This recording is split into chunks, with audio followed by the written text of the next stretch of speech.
is that they actually change, or they don't change the name of the official machine. The official machine is still the ME-209V1, but in all of the stuff that they write about it, so all the propaganda they create, they call it the ME-109R. And the reason they do this is so it sounds like it's a high-speed variant of the Luftwaffe's main fighter, which at the time, of course, is the Bf-109. So Heinkel was furious that he had not been apprised of Messerschmitt's plans by Judith, and immediately initiated preparations for a further attempt on the record with the HE-100 V8. So the one that he broke the record with first, he's literally just lost by 5 miles per hour. Right? He was confident that his aircraft would reach 478 miles per hour, given the fact that it was a better airframe than the 209 that you see before you. It could definitely do more speed, it just needed a bit more engine power. You know what happened, right? You know what happened to Ernst, my main man Ernst, the man who's made my favourite aircraft of the German, Luftwaffe in World War II, the HE-111. My man Ernst here. What happened to him? Well, they turned around, didn't they? They turned around and said to him that they did not want, after creating all of this propaganda around what they called the ME-109R, which is the ME-209V1, it would be embarrassing for them that another fighter would be proved to be faster than the one they just labelled as a high-speed performance fighter, which was the standard Luftwaffe fighter. They screwed him. And they basically gave Messerschmitt everything he wanted. They gave him everything all the way through this process. And Heinkel is just sat there working his ass off, and he wins. He wins. And then the engine comes in and he loses. And then he's like, you know what? I can do this. And then the bloody ministry turns around and goes, Ernst, this won't look good. We don't want you doing this. Can you imagine how infuriated he would be? I'm infuriated just thinking about the damn thing. So, because of that, Ernst just goes off and starts making bombers and other things, such as attaching rockets to HE-100s. And the ME-209 series actually keeps going. So, obviously, we talked about before how we had the ME-209V3, which was originally intended to be the record attempt one.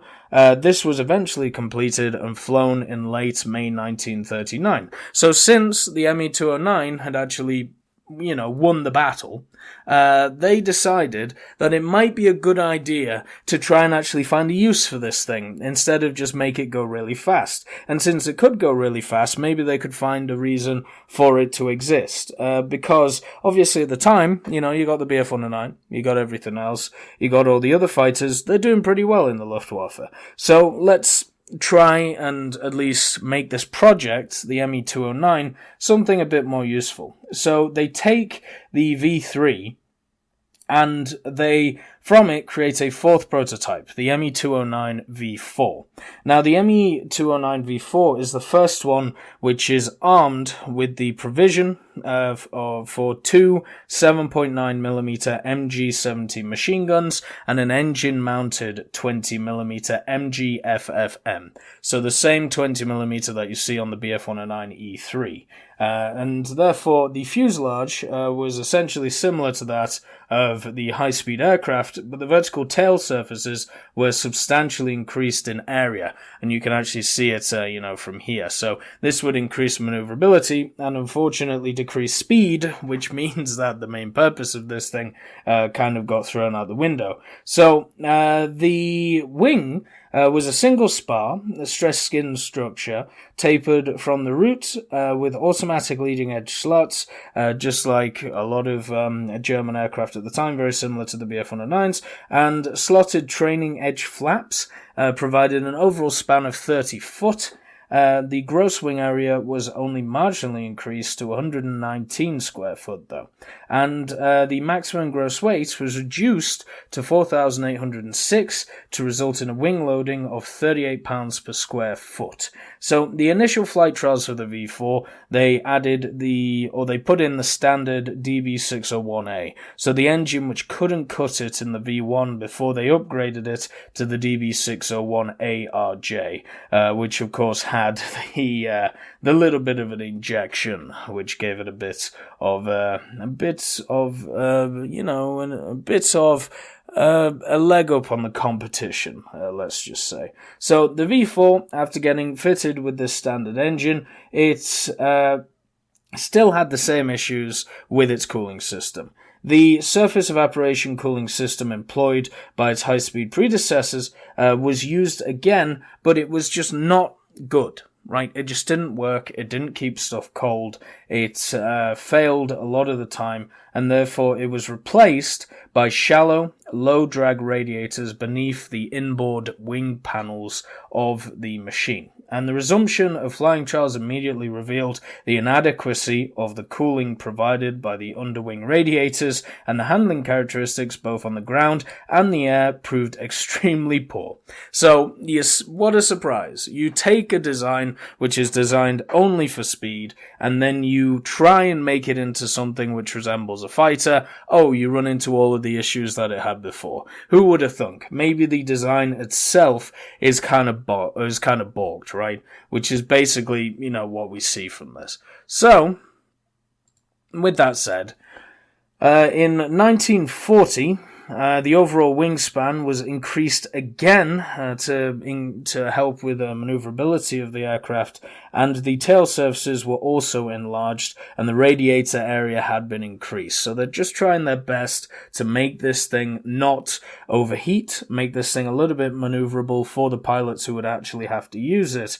And the problem with this is with every successive modification, you are adding more weight. You are adding more weight in the form of larger radiators. You are adding more weight when it comes to wingspan. You're adding more weight because of just the engine itself. So what happens is now you've added so much weight, it's now underpowered. So it cannot get to the level that it was when it was at that racing speed. So the whole issue with this is you've created a fighter to be fast, and you have modified it so much, you've taken away its core. You've taken away its core, which is supposed to be that it's quick. So instead, they replace the engine with a DB601N, which gives it 1,200 horsepower for takeoff at 2,600 RPM with a full boost for 1 minute and a maximum emergency power output of 1,270 horsepower for a similar period at 16,400 feet. So the proposals were also made to increase the armament to two 7.92mm MG17s and also an engine-mounted 30mm MK108. So pretty much increasing the central-mounted thing from a 20 MGFFM to a 30 MK108, which is something that is, quite a big leap. But wait, there's more. Because when you've got an aircraft which is already too heavy, right? When you know that it's already underpowered, you've added an engine which kind of brings it on par with what it is before, what do you add? What would you add? Well, you've already added the 30mm, why not two more? Why not make it three 30mm MK108s? Well, guess what? That's what they did. This rose the weight to 6,173, meaning that the engine could not take it, overheated continuously, and the whole thing was pretty much just scrapped because of the fact that it had worse performance than a standard BF-109E. They made a super fast aircraft, and in trying to make it a fighter, they annihilated it by trying to actually add weaponry to it and add extra weight to make it so the pilots would actually succeed in it. Isn't that crazy? So this is scrapped, right? The ME-209 V1 to 4, completely scrapped. Welcome another challenger. This is the V4 once again. Then we have this picture as well of the ME-209. So now the story gets a little bit higgledy-piggledy. So before we talked about the ME-209 V1 to the V4. Then there was a big gap, and the V5 comes out. And the V5 has literally nothing to do with the earlier versions. For some reason, and I don't know why, they decided that it would be much better to call this thing the ME-209-2 instead of giving it a completely different designation. And the thing is, right, you may say to me, there must be some similarities between this aircraft and the predecessor, this being the predecessor. There's literally none.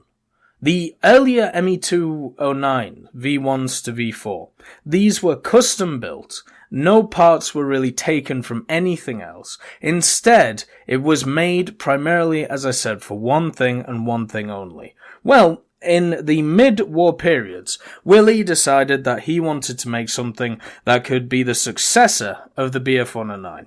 It would try and compete with the Focke-Wulf 190D and the TAR 152. And so he came out with the idea of further developing the ME-209, and he created this. But this has literally nothing to do with the earlier versions of the ME-209. I have no idea why this is even called an ME-209. This should have just a different name to it. It is just, it annoys me to all end. Because this is where people get confused, right? Because they look at this aircraft, right? Because this is the ME-209 V5 SP plus LJ, right?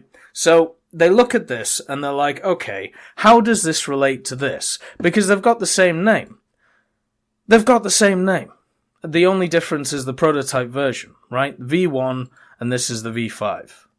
But there's literally nothing. There's nothing that links these two aircraft apart from they're made by the same person. This should have been called something completely different so it isn't as confusing to people. Because a lot of people think there's a linear progression through these ME-209s. That's just not the case.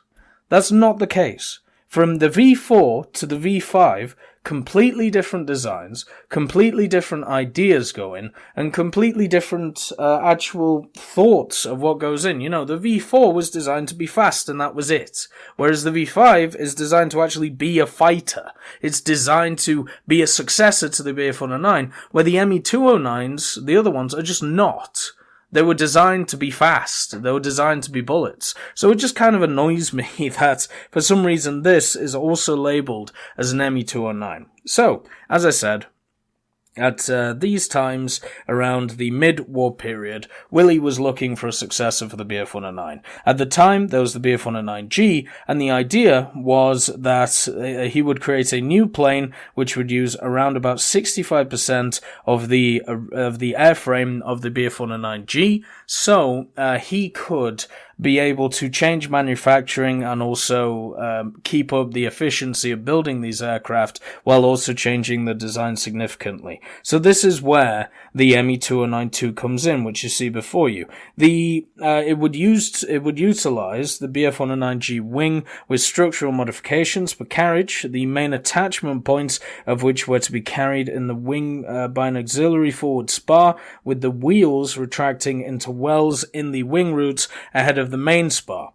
The DB605 engine was to be supplanted by a DB603 engine, and the wing-mounted radiators replaced by an annular radiator. So the fuselage was to be essentially similar to that of the Bf-109G, but the vertical tail surfaces were to be enlarged. So the ME-209-2 thus bore no relationship whatsoever to the original ME-209. There is nothing, absolutely nothing, that links this plane that you see before you to the earlier planes.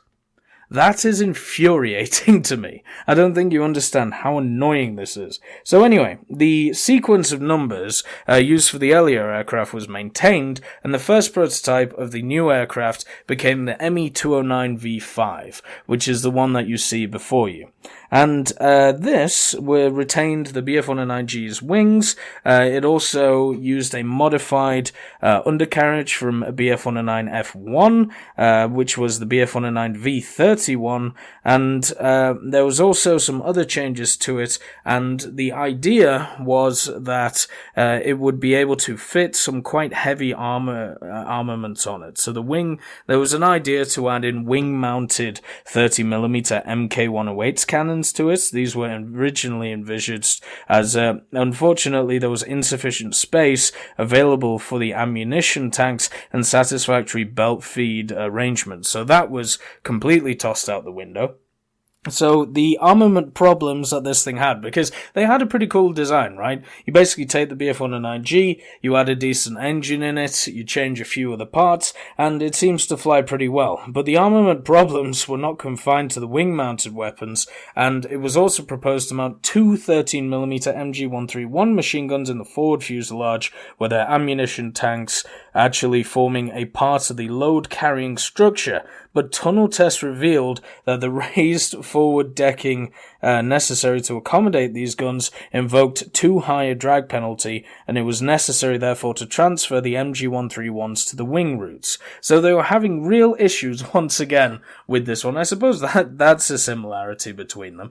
They were having issues being able to arm the damn thing, which is, something that the original ME-209 struggled with as well. So they changed a bunch of different stuff on it, and then the V5 initially used the DB603A engine, so slightly different, and after a few flights there was no armament fitted to this, so this is just basically a reconnaissance plane at this point. It was shown that the machine was not bad. It actually performed pretty well for the standards that it was supposed to be able to use. In the 12th of November 1943, the new power plant was then accompanied by revised and substantially taller vertical tail surfaces, meaning that once again, it'll be a little bit nicer for the pilot to be able to use. Now, at the same time, while Willie is trying to create this machine, the the Technisch Amt basically come in, knock on his door, and go, you know what? These DB engines, they're no bueno. We would much prefer if you use the UMO 213 engines for this ME-209. We're not going to tell you why.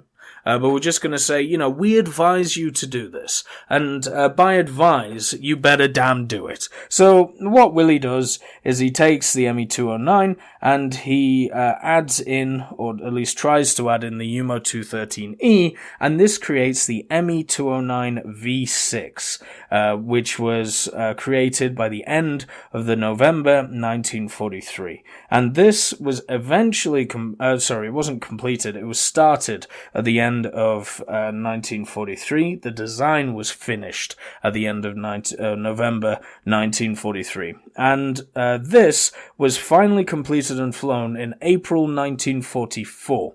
And it had the UMO 213E, it had 1750 horsepower for takeoff, and also it was driving a 10-foot 6-inch diameter Junkers VS-19 air screw, and the ME-209 V6 was provided with a 21 imp-gallon GM1 nitrous oxide tank, and also it had another fuel tank on it as well. The full armament was also installed, so this comprised of a 30mm engine-mounted MK108 cannon with 70 rounds and two 20mm MG151s in the ring routes with 250 rounds per gun. So to me, this one would be the high tier one that we could see from the Germans. Then, what happened?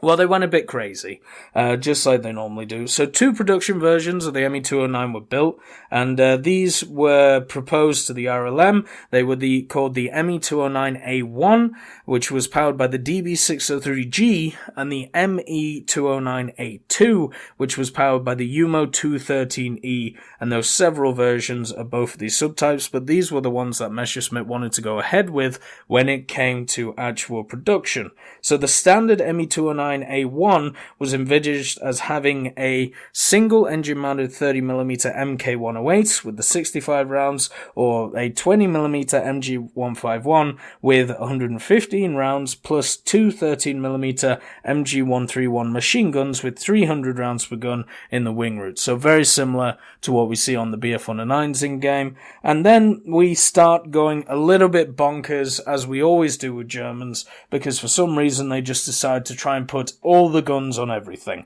So you had the ME209A1/U1. It was supposed to have an armament of a pair of wing-mounted 30mm MK108 cannons, partly enclosed by the streamlined wing, trailing edge bodies, tested on the BF-109 to V31. Then you had the ME209A1U2, which was a single MK103 30mm or MK108 with only 40 rounds, or a 20mm MG151 with 130 rounds, and then all of this was centrally mounted, of course, engine mounted. And then you have the ME209A1U3, which was supposed to be a fighter bomber version, which could carry either a 551-pound bomb or 5 110-pound bombs, which would have a similar armament to the A1, apart from an increase in ammunition capacity. So this one would be the heavier one with a decent amount of ammunition and also, obviously, a bomb load on it. Then you had the A2U1, which had the MG131s in the wing roots replaced by 20mm, so that would be another one with a 30 in the nose and 20mm in the wing roots. And then, on top of this, you had the A2U2, which was similar to the U1, but had instead wing-mounted 30mm MK108s, the A1U1 and the A2U3 and the U4, respectively similar to the U1 and U2, with the addition of the GM1 power boost system. So already we're looking at like 10 different versions of the same damn aircraft, and all based on the actual production versions of the ME209 that they built. Now, obviously, these never got to serial production, and what is also interesting is in April 23rd, 1943, what they also asked for, the RLM at this time,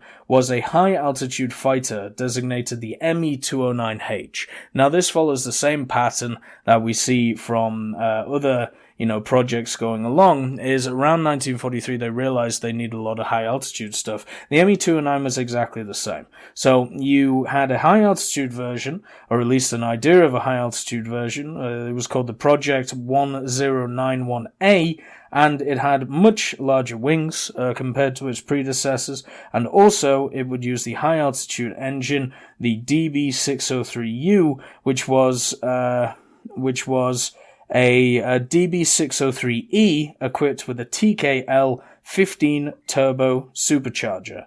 So this ode to the time element Messerschmitt was instructed to embody some of its proposals for the ME209H into the BF-109H, which making extensive use of the BF-109G components. We actually talked about the BF-109H before, because I believe that was also past the development. Now, what happened to these aircraft? Well, they didn't want to use the ME209A1 or the ME209A2. They didn't want to change production, but they liked the idea of the ME209H. Now, they created a detailed design by the 25th of October 1943 and work on a prototype. The ME209H V1 started, but they got attacked by air in February 1944. The partly assembled prototype was damaged and some of its components destroyed, and then the program just ceased, After they tried to a few different engines, or at least a few different design ideas, the project just ceased, and there is no records exist of any flight testing for this ME209H. So this, to me, is a fighter that never existed or was never finished, but there are some specifications for it which are kind of interesting. But for me, if we're talking about War Thunder, there is easily a way of putting the ME209 V4 in the game and the ME209 V5, or the A1, depending on what you want to, call it. But this thing just has an insane story. the ME-209. It's kind of overshadowed by the fact that they decided to call this secondary aircraft an ME-209 as well, but the insane story between these two, and looking at, the early versions of the ME-209 and the HU-100, is just fascinating to me. And it just shows how, as I said, competition is wonderful, and how we should always try and promote it, because it creates some wonderful and interesting ideas. But when it comes to the game, yes, I would personally like to see the V4 in game. The V1 never had any armament, so that doesn't make a lot of sense to me. And also, I would like to see the ME-209A1, since that actually was built and would have actually been quite a decent machine alongside the A2. I mean, why not? Let's throw in the A2 as well. Anyway, I hope you all have enjoyed this video. I am going to go to bed. I'll see you later.